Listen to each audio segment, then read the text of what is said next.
또한도 성령 충만하시고 또 행복한 삶이 되시기를 축원합니다. 지난 시간에 저희가 이 징계라는 것이 단순히 벌을 받는 것이 아니고 하나님께서 우리를 양육하시는 것이다. 이제 이런 이야기들을 나눴습니다. 우리가 이 하나님의 말씀에 대해서 정확하게 이것을 뜻을 이해하고 그것을 바라본다는 것은 실은 굉장히 중요한 문제죠. 징계에 대한 오해가 없이 이것이 바로 우리를 향한 하나님의 사랑의 표현인 것을 우리가 분명히 깨닫고 살아간다는 게 얼마나 중요한지 모릅니다. 지금 성도님들이 기억하실지는 모르겠습니다만은 2014년도에 소치 동계 올림픽이 있던 해에 김연아 선수라고 하는 선수가 피겨 스케이팅에서 연기를 펼쳤죠. 아마 완벽에 가까운 연기였고 저도 그때 봤을 때 참 대단하다 그런 생각을 했습니다. 김연아 선수는 그 해를 마지막으로 이제 은퇴를 하겠다라고까지 이야기했기 때문에 마지막 경기여서 굉장히 중요했고 아마 마지막은 분명히 메달을 딸 거다. 모두가 다 그렇게 생각을 했습니다. 그런데 심판의 판정에 의해서 러시아 선수에게 자국의 선수에게 이 금메달이 가고 김연아 선수는 은메달에 이제 그치게 됩니다. 많은 언론에서도 그랬고요. 그 당시에 스포츠계에서도 그랬고 이것은 이 편파적인 판정이다. 이 판정은 잘못됐다. 다들 이제 이렇게 이야기를 했고요. 아마 대한민국 전 국민들은 막 분통을 터뜨리는 이제 이런 그 상황에 있었습니다. 그런데 그때 정말 놀라운 것은 당사자였던 김연아 선수는 굉장히 담담하게 거기에 대해서 한 번도 이렇게 억울하다는 제스처를 취하지 않고요. 그것을 그대로 받아들이는 그런 모습이 있었고 나중에 시상대에 섰을 때는 그 1등을 했던 선수가 너무너무 막 좋아하는데 거기에 대해서 진심으로 축하해주는 아주 웃는 모습으로 이렇게 축하해주는 이제 이런 모습이 사진에 담겼었습니다.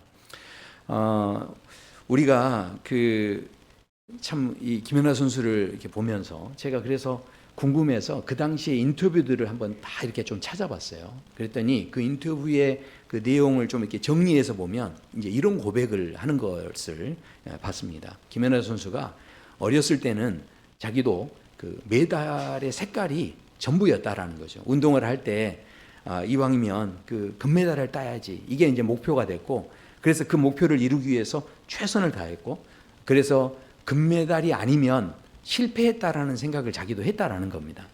그런데 이제 시간이 지난 다음에 우리나라 우리 국민들이 얼마나 참 이 피겨 스케이팅 처음 보는 이제 이런 그 종목에 우리나라 선수가 나가는 것에 대해서 얼마나 좋아했습니까? 그래서 많은 사람이 좋아해주고 또 김연아 선수 연기하는 걸 보면서 위로를 받았다고 하고 또 많은 학생들이 꿈을 가졌다고 하고 이런 말을 많이 들으니까 김연아 선수가 그동안에 생각했던 생각이 바뀌기 시작한 거예요. 그러면서 이 선수가 그때부터 무슨 생각을 했냐면 메달보다 더 소중한 게 있구나. 그러니까 그동안은 자기는 메달을 위해서 뛰었는데 그런데 자신의 그 연기를 통해서 누군가가 위로를 받고 누군가가 기뻐할 수 있다면 그것이 최고의 삶이구나 하는 이제 이런 생각을 갖다 보니까 상황은 달라지지 않았죠. 은메달이라고 하는 그 메달 색깔은 변하지 않았지만 그러나 결과는 은메달이었지만 여전히 기뻐할 수 있는 그 마음을 계속 가질 수 있었다라는 것입니다. 그러니까 세상 사람들도 그래서 그런 이야기를 합니다. 같은 상황이고 같은 인생이고 같은 환경에 있다 할지라도 우리가 무엇을 바라보느냐에 따라서 결과는 얼마든지 달라질 수 있다. 이런 이야기들을 많은 세상 사람들이 이야기하죠. 그래서 이 관점을 바꾸는 데에 대한 책도 많이 나오고요. 많은 사람들이 이 충고나 권면을 할 때 관점을 바꾸는 것이 얼마나 중요한가 이런 이야기들을 합니다. 자, 그런데 너무 놀라운 것은 성경에서는 우리에게 관점을 바꾸라 이렇게 이야기하지 않습니다. 성경에서는 이것을 어떻게 이야기하느냐? 고린도후서 4장에 보면 사도 바울이 이런 이야기를 하죠. 어두운 데에 빛이 빛이라 말씀하셨던 그 하나님께서 그러니까 이 창조주 하나님이죠. 어두운 곳에 빛을 비춰버리신 하나님. 아무것도 없던 곳에 빛을 만들어 버리시는 하나님. 그러니까 그 하나님께서 예수 그리스도의 얼굴에 있는 하나님의 영광을 아는 빛을 우리 마음에 비추셨느니라. 그렇게 말씀합니다. 그러니까 하나님께서는 우리에게 관점을 바꾸라, 눈을 떠라 뭐 이렇게 말씀하지 않으시고 오히려 뭐라고 하시는 겁니까? 이미 비추셨다는 거예요. 이미 우리는요, 이게 완료된 사건입니다. 이미 우리 앞에는요, 예수 그리스도를 믿는 사람들 앞에는 이미 눈이 열려 있다는 거예요. 그러니까 이미 눈이 열려 있으니 열린 대로 하나님의 영광을 볼 수 있는 자격이 우리에게 있고요. 우리 모두에게는 그것을 볼 수 있는 그런 은혜가 주어졌다라는 거죠. 근데 문제는 뭡니까? 그걸 깨닫지 못하는 게 안타까운 거죠. 이미 우리에게 주신 것을 깨닫기만 한다면 얼마든지 하나님의 영광, 세상 영광이 아닙니다. 하나님의 영광을 볼 수 있는 눈이 열려지는데, 그런데 그걸 깨닫지 못하니까 문제가 되는 거죠. 자, 그래서 오늘 말씀을 통해서 하나님께서 우리가요, 그 열린 눈으로 영광의 빛을 보기를 원하시는 마음으로 오늘 말씀을 주시는 겁니다. 자, 그래서 첫 번째 이야기하는 것은 바로 육신의 아버지와 영의 아버지가 있다라는 말씀을 하십니다. 이렇게 비교를 하면 많은 분들은 언뜻 생각하기에 육신의 아버지는 별 볼 일 없고 영의 아버지가 중요하다 이렇게 생각을 하시는데 그렇지 않습니다. 실은 여기 계신 모든 아버지들 보시면 자녀들을 위해서, 가정을 위해서 정말 뼈가 부서져라 그렇게 또 애를 쓰시고 노력하셨죠. 어머니들은 어떠십니까? 어머니들도 실은 가정 자녀들을 위해서 또 지금까지 최선을 다해 오셨죠. 그런 최선을 다하고 자식을 사랑하는 마음, 그게 다 진심이고요. 잘못된 마음이 아니죠. 다 그런 마음들을 여기 계신 분들이 가지고 계십니다. 하지만 10절에서 아주 중요한 이야기를 하시는데, 아무리 그렇게 사랑하는 마음, 소중히 여기는 마음을 가져도 육신의 아버지는 한계가 있다라는 이야기를 합니다. 그래서 뭐라고 하냐면 10절에 이렇게 말씀하죠. 그들은 잠시 자기의 뜻대로 우리를 징계하였거니와 그렇게 말씀하죠. 그러니까 솔직히 이 육신의 아버지들이 정말 훌륭하신 건 맞습니다. 지금까지 얼마나 훌륭하게 사셨어요. 그러니까 우리 옆에 있는 우리 어머니 아버지들에게 인사 한번 해보세요. 참 훌륭하십니다. 참 훌륭하십니다. 그러니까 애를 쓰고 진짜 살아오신 거죠. 정말 훌륭하세요. 진심입니다. 근데 육신의 모습을 가진 아버지 어머니의 모습은 한계가 있다는 거죠. 그래서요, 오늘 말씀해 보면 잠시 자기 뜻대로 이렇게 되어 있습니다. 그러니까 이게 무슨 이야기입니까? 이 자녀를 훈육할 때요, 부모들이 자녀를 훈육할 때는 3단계가 있답니다. 1단계가 뭐냐면 말씀으로 한대요. 그래서 맹구야 그러면 안 되지 그러면서 아주 어떻게 말하는 거죠? 인격적으로 부드럽게 말하는 단계. 근데 이제 그래도 말을 안 들으면 2단계로 가는데 율법의 단계가 있대요. 그래서 어떻게 하면 한 번만 더 그러면 너 가만 안 둔다 그러면서 하나 둘 셋 이렇게 숫자 세는 거죠. 이게 율법의 단계. 그리고 세 번째 단계가 심각한데요. 그것은 짐승 모드로 들어가는 단계가 있답니다. 그래서 이제 그게 임하면 우리 부모들이 어떻게 합니까? 야, 이 녀석 하면서 등짝 스매싱을 그냥 이렇게 주는 거죠. 자, 그러니까 생각해 보십시오. 우리가요, 아이들이 이렇게 아이들을 훈육하고 이렇게 하다가도, 사랑해서 아이들을 잘 인도하다가도 애들이 말을 잘 들으면 좋은데 말을 안 들으면 어쩔 수 없이 어떻게 됩니까? 그냥 애를 한 대 그냥 쥐어받게 되죠. 그리고 어떻게 됩니까? 이제 밤에 잠을 자고 있는 그 자식을 보면 마음이 그렇게 아프죠. 내가 좀 너무 심했나 싶은 이제 그런 마음이 들고, 그렇습니다. 그러니까 이게 무슨 이야기입니까? 그러니까 육신을 가진 우리 부모의 마음으로는요, 이게 한계가 있다라는 거예요. 근데 영의 아버지 되시는 하나님께서는 어떤 분이시냐? 한계가 없으세요. 우리에게요, 뭘 주시냐? 유익함을 주신다는 거예요. 그래서 그 말씀에 보면 오직 하나님은 우리의 유익을 위해 하신다. 하나님께서는요, 우리를 감정대로 그 감정의 기복에 달라지면서 우리를 대하시는 그런 분이 아니시라는 거죠. 근데 그 유익이 뭐냐? 거기 보면 그의 거룩하심에 참여하게 하려는 것이다. 그러니까 우리 모두를요, 하나님은 어디에 참여하기 원하시냐면 여기 계신 모든 분들이 하나님의 거룩함에 참여하기를 원하신다라는 거죠. 자, 이 거룩하심에 참여한다는 게 좀 이렇게 어렵게 느껴질 수 있습니다. 이게 무슨 이야기냐면, 쉽게 말하면 이게요, 철없는 자녀의 눈을 벗어버리고 이제 성숙한 부모의 눈을 갖게 된다는 거예요. 보는 눈이 달라지게 한다는 거죠. 자, 그래서 하나님께서 우리에게요, 주시는 은혜가 있고 예수 그리스도를 통해서 우리에게 보여주신 영광을 이해할 수 있는 그 빛을 우리에게 보여주셨기 때문에 우리가요, 성경을 읽을 때도 그렇고 신앙생활할 때 하나님께서 세상 영광이 아니라 하나님의 영광을 볼 수 있도록 우리를 지금 이렇게 열어주셨는데, 그렇다 보니 사도 바울이 무슨 이야기를 하냐면, 우리가요, 하나님 앞에 눈뜨게 해달라고 기도하면 안 돼요. 눈뜨게 해달라는 게 아니고요, 사도 바울은 그래서 이것을 이렇게 이야기합니다. 너희 마음의 눈을 밝히사, 이렇게 말씀하셨어요. 그러니까 이미 우리에게는요, 하나님께서 이게 밝을 수 있는 가능성을 이미 주신 거예요. 그러니까 이미 우리는 밝은 것을 볼 수 있게 하셨다라는 거죠. 이미 이루어진 일입니다. 그렇다면 이제 눈은 뜨게 해달라고 기도하는 게 아니라 누가 떠야 됩니까? 내가 떠야죠. 이미 밝은 거 보도록 해주셨으니까 내가 떠야죠. 네. 그것까지 떠달라고 하면 안 되는 거죠. 주님께서 문을 두드리고 계시니까 그 두드리는 문을 내가 열면요, 주님께서 우리 안에 들어오셔서 잔치를 벌리신다는 거예요. 그러니까 그 문은 내가 열어야 되는 거죠.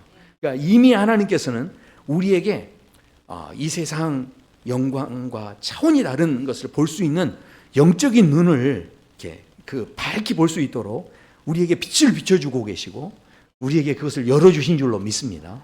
그러니까 사도 바울이 그래서요, 이것을 위해서 우리가 기도해야 한다라는 거죠. 이미 열어주셨지만 문제는 뭐라고요? 내가 안 보고 있다는 거죠.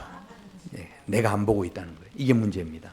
자, 그래서 우리가 이 눈을 뜬다는 게 도대체 뭔지 좀 극적으로 설명하는 성경의 인물이 있는데, 그것이 바로 다윗입니다.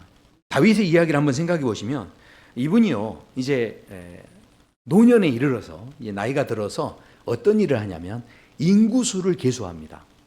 이 역대상 2장 21장에 보면 이 다윗의 마음이 충동이 일어난 거예요. 그러면서 어떻게 되냐, 백성들의 숫자를 계수하고 돌아와라, 이제 이렇게 말씀을 합니다.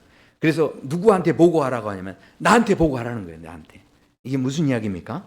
지금 이 다윗의 마음속에 탐욕이 있는 거죠. 다 내 백성, 내가 얼마나 이 정도 업적을 이루었는지 이런 마음이 있는 거예요. 그래서 성경에서는 이것을 하나님께서 악한 것으로 보셨다, 이렇게 말씀을 하는데, 자, 왜 그러냐 하면요, 이 젊은 날의 다윗은요, 이렇게 이야기하지 않았습니다. 다윗을 보면 사무엘상 17절에 보면 이런 이야기를 해요. 또 여호와의 구원하심이 칼과 창에 있지 아니함을 이 무리에게 알게 하리라. 그러면서 뭐라고 하냐면 전쟁은 여호와께 속한 것이다, 이렇게 이야기했던 사람이었는데, 나이가 들더니 어떻게 됐다는 겁니까? 이제 이 모든 숫자를 계수하면서 이건 다 누가 한 거예요? 마치 내가 한 것처럼 그렇게 생각을 했다라는 거죠. 지금 다윗이 그랬다고 하니까 아이고 참, 나이 들어서 저렇게 변하면 안 되는데 하면서 이렇게 쳐다보고 계시죠. 그런데 다윗은 한 번밖에 계산 안 했잖아요. 근데 우리는 어떻습니까?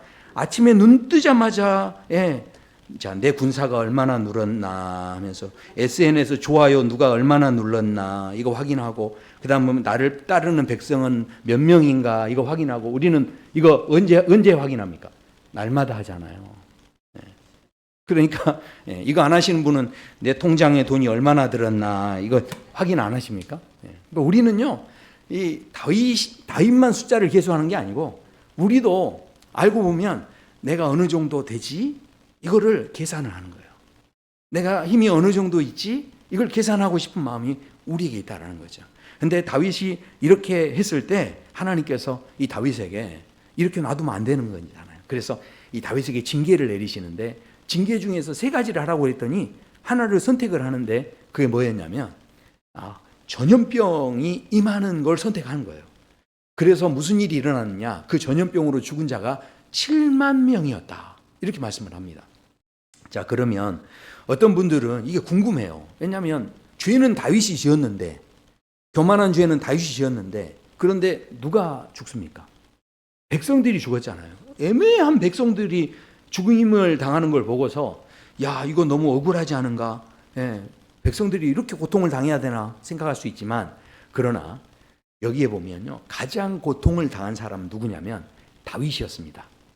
자, 왜 그러냐 하면 이 다윗이요, 실은 젊었을 때부터 뭘 한 사람이에요? 양을 치던 사람이죠. 그래서 이렇게 자기 백성이 얼마나 되는지를 계수해 보았던 그 마음 속에는 또 뭐가 있었냐면 백성을 또 사랑하는 마음이 있었고요, 아끼는 마음도 있었던 것 같아요. 그러다 보니까 나중에 이제 이 벌을 받고 뭐라고 고백을 하냐면 이런 고백을 합니다. 하나님께 아뢰되 명령하여 백성을 계수하게 한 자가 내가 아닙니까 하나님? 그러면 범죄는 내가 했으니까 이 악을 행한 것은 나니까 나한테 벌을 하셔야죠. 그러면서 뭐라고 표현하냐면 이 양떼라고 표현하죠. 이 양떼. 그러니까 이 양떼는 뭐냐면 자기가 젊었을 때 지켰던 양떼들, 사자의 입에서 곰의 발톱에서 누가 지켜주셨습니까? 하나님께서 지켜주셨죠. 그러니까 그때 생각했던 양의 주인은 누구였냐면 하나님이셨어요. 내가 지키는 게 아니고 누가 지켜주는 거죠? 하나님이 지켜주신다고 생각하고 있었죠. 그러니까 그 양떼에 대한 마음이 있었어요. 근데 오늘 이 백성들이 죽어갔을 때 가장 지금 고통스러운 것은 이 다윗이 그것을 뭐처럼 생각한 거죠? 양떼로 생각한 거예요. 이거는 내 교만 때문에 잃어버린 거고, 백성은 실은 누가 지킬 수 있는 겁니까? 하나님께서 지키실 수 있는 건데 내 것이라고 생각하고 내가 지키겠다고 생각하는 순간 이거 잃어버린 거라는 걸 깨달은 거죠. 그래서 이런 고백을 하게 된 겁니다. 자, 생각해 보십시오. 이 양떼가 지금 무엇을 행했습니까? 이렇게 하면서 이 내가 주인이었다는 생각 자체가 산산조각 나는 거죠. 내가 할 수 있다는 생각. 내 자녀가 내 소유물이 아니다. 내가 지금 가지고 있는 것이 내 것이 아니다. 이것을 다윗이 철저하게 실은 깨닫게 되는 이제 이런 과정이었다라는 겁니다. 자, 그런데 그때 이 깨달음을 가지고서 기도하니까요, 그때 하나님께서 갓 선지자를 보내시고 뭐라고 하시냐면 너는 그러면 이제 어디로 가냐면 오르난의 타작마당에 가서 제단을 쌓으라 이렇게 이야기합니다. 자, 그래서 오르난의 타작마당으로 다윗이 가서 제단을 쌓으려고 하는데 오르난이라는 사람이 이 왕한테 뭐라고 하냐면 이렇게 이야기합니다. 왕이여 취하소서, 내 주 왕께서 좋게 여기시는 대로 행하소서, 그렇게 이야기합니다. 그러니까 만약에 징계받기 전이었다면 다윗이 그랬겠죠. 그래, 내가 그래도 이 나라 왕인데 이 정도 쓰는 거는, 왕이 이 정도 쓰는 거는 큰 문제 없지. 이 정도는 당연한 거지. 실은 이렇게 생각을 했겠죠. 아닌가요? 네. 그렇죠. 다윗이 아마 그런 생각을 가졌을 거예요. 그런데 징계받은 후였잖아요. 다윗이 바라보는 눈이 바뀌었고요. 이제 관점이 바뀌었죠. 이건 내가 주인이 아니고 누가 주인입니까? 하나님께서 주인이라는 마음이 딱 생기니까 그 다음에 이 다윗이 무슨 선택을 하냐면 이것을요, 값을 치르지 않고는 내가 받지 않겠다라고 합니다. 자, 보십시오. 여기 보면 그 다음에 그래서 이야기하기를 값없이는 번제를 드리지 아니하겠나이다 이러면서 값을 치르는데 아주 금을 많이 주고서, 이게 원래 제값보다 더 쳐줘서 그 값을 치르고 이제 거기에서 제단에서 예물을 드립니다. 생각해 보십시오. 다윗이 이때 무엇을 깨달은 거냐면 내가 주인이 아니라는 거예요. 그러니까 하나님의 은혜가 없으면 나는 살 수 없는 죄인이구나. 그래서 하나님 앞에 예배를 드리는 것도요, 공짜로 드리는 게 아니다는 것을 깨닫게 된 거죠. 그 전에는 당연하게 되는 것으로 여겼던 모든 것들이 있는데 이제는 이 다윗이 그 당연한 것에 대해서 어떻게 느끼고 있냐면 이게 당연한 게 아니라 누군가가 값을 치러야만 하는구나, 이런 생각을 갖게 된 거예요. 그러니까 그런 가운데서 예배를 드리니까 그 예배가 다른 예배하고는 다른 거죠. 당연히 그냥 우리가 마음만 먹으면 드릴 수 있는 것처럼 우리는 생각을 했는데 그게 아니었다는 거예요. 모든 예배에는 값을 치르는 일이 있었다라는 겁니다. 구약의 모든 예배에는요, 실제로 어린 양을 희생하는 희생의 예배가 있었어요. 그냥 하나님 앞에 와가지고요, 한번 딱 보이고 하나님 하면서 입막음을 딱 하는 이런 식의 예배가 아니었고요. 하나님 앞에 와서 어떻게 합니까? 희생이 있는 예배, 이런 예배를 드렸다라는 거죠. 자, 그러면 생각해 보십시오. 그런데 그런 상황 가운데서 하늘에서 이 다윗이 예배를 그렇게 드리니까 하늘에서 응답이 임하고요. 그 다음에 이 재앙으로 내렸던 전염병이 딱 그치게 되는 놀라운 역사가 일어나게 됩니다. 자, 그렇다면 제가 이렇게 말씀드리니까 우와, 나도 그런 응답을 받고 내 모든 삶의 전염병이 딱 그쳐지고 할렐루야, 막 이런 놀라운 은혜가 있으려면 나도 뭐 해야 돼요? 희생이 있는 예배를 드려야 돼. 값을 치르는 예배를 드려야 됩니다. 뭐 이렇게 생각하시겠죠? 근데 문제는 뭡니까? 값을 치를 능력이 없다는 게 문제인 거예요. 그래서 우리가 알아야 할 것은 그 값은 실은 내가 치르는 게 아니고요. 치를 수 없는 은혜가 있기 때문에 누가 이미 치러 주셨습니까? 예수님께서 치러 주셨어요. 그 값을 예수님이 다 치러 주셨는데, 그러니까 그걸 발견한 사람은요, 예배 자리에 와서 뭐 하겠습니까? 감사함으로 하는 거죠. 기뻐함으로 하는 거죠. 그러니까 이 예배가 정말로 이런 놀라운, 내가 치를 수 없는 그런 은혜를 입은 값을 예수님이 치러 주셔서 내가 이런 희생의 예배가 오늘 드려지고 있다는 것을 아는 사람은요, 예배 자체가 너무너무 감사한 예배가 될 수밖에 없는 거죠. 그 감사한 예배 속에 뭡니까? 하나님의 응답이 있는 거고요. 모든 전염병이 그쳐지게 되는 그 새로운 은혜가 있는 줄로 믿습니다. 자, 그래서요, 너무 놀라운 것은 이 사건이 끝나자마자 다윗이 무슨 고백을 하냐면, 이 번제가 드려진 다음에 굉장히 놀라운 고백을 합니다. 21장이 끝나고요. 이렇게 끝나고요. 그 다음에 22장으로 딱 넘어가는데 그 첫 구절에서 이렇게 고백합니다. 다윗이 이르되 이는 여호와 하나님의 성전이요 이는 이스라엘의 번제단이다. 이렇게 고백을 합니다. 자, 무슨 이야기입니까? 야, 정말 놀랍지 않습니까? 다윗이 그전에는요, 계속 숫자를 셌어요. 그리고 야, 내 힘이 어느 정도 되느냐, 이것을 생각했을 때는요, 아무리 힘이 좋아도, 아무리 숫자가 많아도 성전을 지을 생각을 안 했습니다. 그런데 내가 주인이 아니고 하나님께서 주인이시다, 이 생각을 가지면서 무슨 일이 생긴 거냐면, 하나님의 응답이 있고 하나님께서 전염병이 그 땅에 딱 그치게 함과 동시에 와, 이게 은혜구나 하면서 그 자리에다가 뭘 세우려는 마음을 가지냐면 하나님의 성전을 세우겠다는 마음을 가지게 되는 거죠. 그러니까 이 다윗은요, 지금 하나님의 성전을 세우겠다고 준비했던 그 모든 작업들을 자기가 아이디어를 내서 한 게 아니고요, 실은 누구의 은혜 때문입니까? 하나님의 은혜가 너무 크다라고 하는 깨달음이 생기니까, 눈이 열려버리니까, 진짜 영광이 뭔지를 보아버리니까 그 다음에 이 성전을 세우겠다는 이야기를 자기가 했다라는 거죠.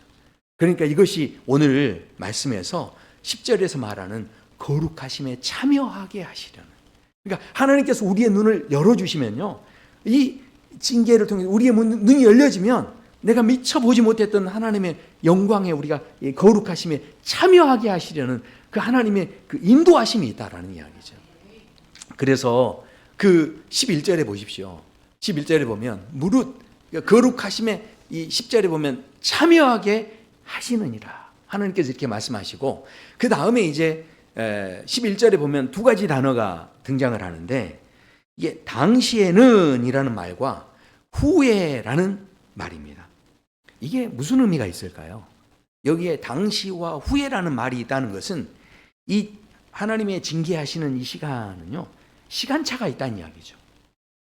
자, 그러니까 지금 당시에는 슬픕니다, 고통스럽습니다, 이해가 안 됩니다, 답답합니다. 그런데 후에는 뭐가 있냐면 열매를 맺습니다, 감사합니다, 이해가 됩니다. 그러니까 이런 은혜가 있다라는 거예요. 자, 그러니까 이후에 성전의 터를 얻게 되니까 다윗이 뭐라고 합니까? 하나님께 응답을 받았잖아요. 그래서 이스라엘의 가장 영광스러운 성전의 기초를 쌓는 일을 다윗이 그 자리에서 이루는 그런 자리에 서게 되어졌다는 거죠. 그래서 역대상 22장에 보면요, 모든 백성들이 이 일을 기쁨으로 했다. 억지로 한 게 아니고요, 기쁨으로 했다, 이렇게 말씀을 합니다. 와, 이것을 볼 수만 있었다면 얼마나 이게 감동이겠습니까? 제가 이걸 못 보여드리는 게 너무 안타깝습니다. 이렇게 기쁨으로 막 한 것을 봤다면 우리 성도님들이 지금 이렇게 가만히 앉아 있지는 않았을 거예요. 막 아멘 막 했을 거예요. 그러니까 생각해 보십시오. 지금 하나님께서는요 이미 우리에게 하나님의 영광을 아는 빛을 비춰주셨고요. 지금도 하나님께서는 우리를 이끌어서 지금 그 자리에 다 서기를 원하시는 거예요. 근데 뭐가 문제입니까? 자꾸 눈을 감고 있는 게 문제인 거예요. 하나님께서는 이미 빛을 비춰주셨는데 우리가 그걸 보지 못한다는 게 이게 얼마나 안타깝습니까? 자, 생각해 보십시오. 뭔가를 우리가 바라본다는 게요, 이게 얼마나 중요한 건지 다윗의 삶을 보면 다윗이 밧세바와의 그 범죄로 인해서 이 밧세바가 낳았던 아이가 죽게 되는 그런 일이 생깁니다. 그런데 그때 얼마나 그 당시에 슬펐겠습니까? 자식이 죽었고요. 그 다음에 그것 때문에 있어 다윗도 상처를 받았고 엄마였던 밧세바도 그 마음에 얼마나 죄책감이 들었겠어요. 그러니까 이런 상황 가운데 있었을 때 그때 이런 일이 만약에 우리 일반적인 가정들에 이렇게 있다 보면 집안에 그런 우환이 찾아들거나 어려움이 생기면 대부분 집안에서 어떻게 합니까? 당신 때문이라고 이야기하지 않습니까? 그리고 얘가 저렇게 저지경이 될 동안 집에서 뭐 했냐고 이런 말 하지 않습니까? 우리 다 행복한 가정에 그냥 계시는군요. 이런 말을 서로 하는데 이것이 이제 나중에 더 큰 상처가 되는 거죠. 그러니까 생각해 보십시오.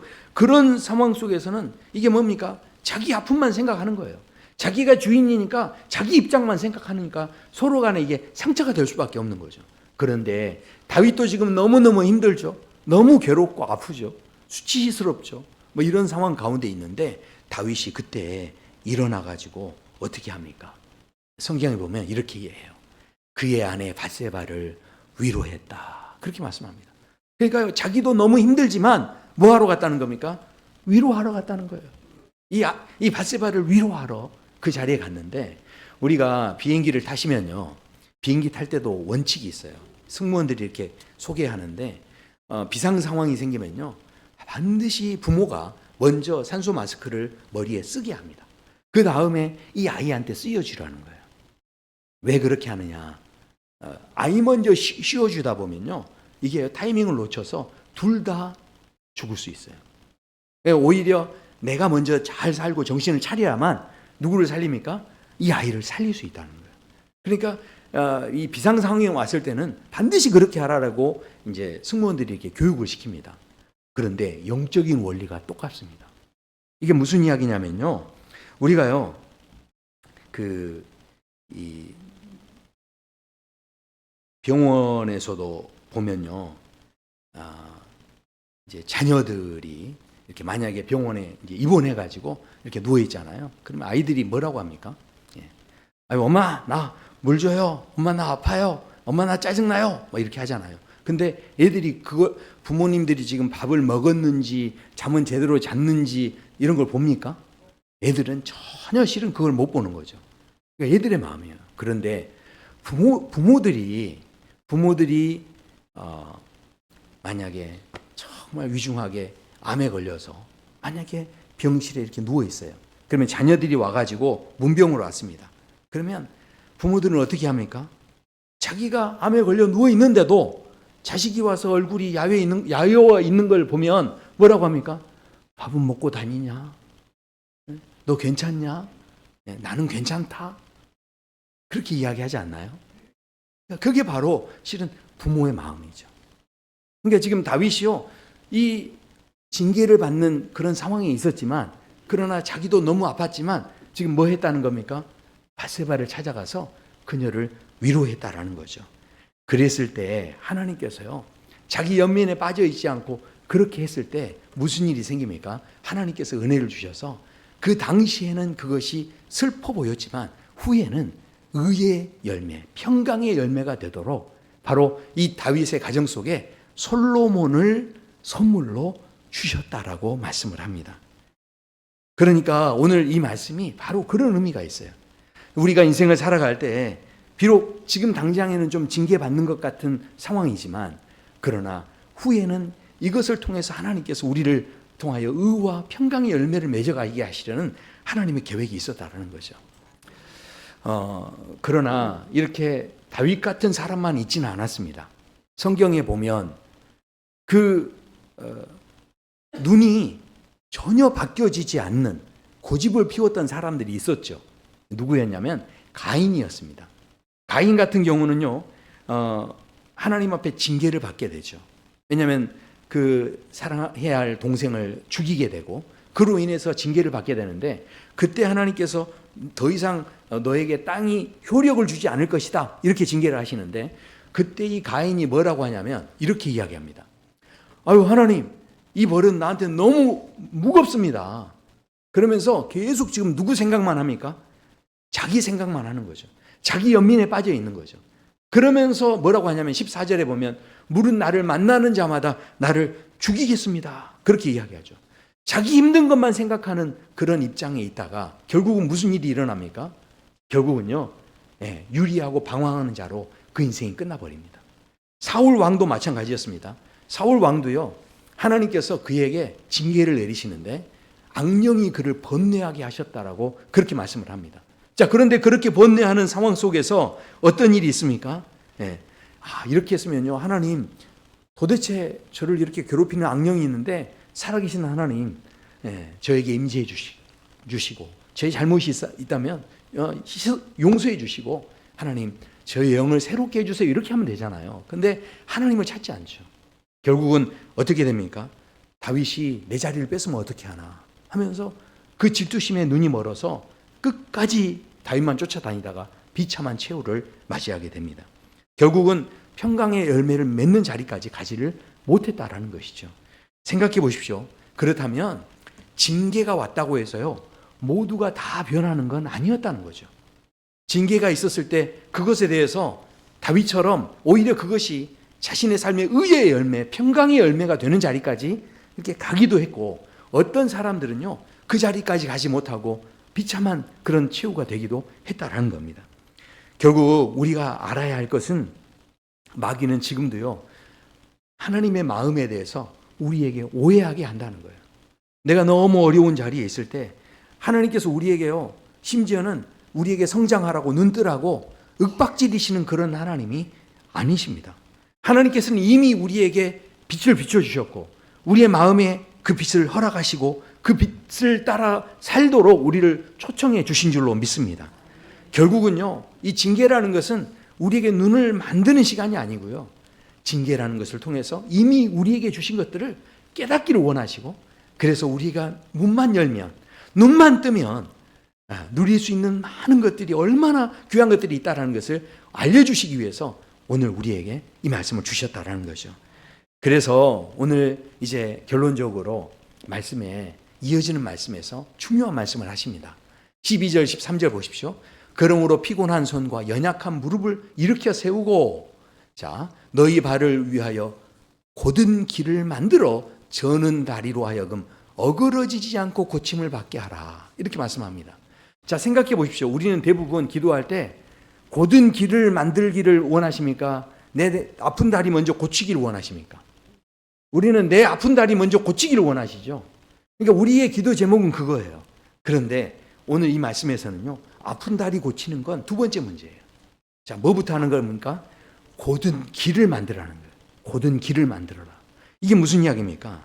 그러니까요, 지금 이 영적인 원리를 보면 내가 내 피해 의식 속에서 내 자기 연민에 빠져가지고 나 이거 어떻게 하면서 그냥 한탄만 하고 있으면 안 된다는 거예요. 내가 너무 힘들더라도 다윗이 그 힘든 가운데서도 자기 연민에 빠져 있지 않고 밧세바에게 찾아가서 그녀를 위로했던 것처럼 우리의 삶 속에서도 하나님께서 지금 뭘 이야기하시는 겁니까?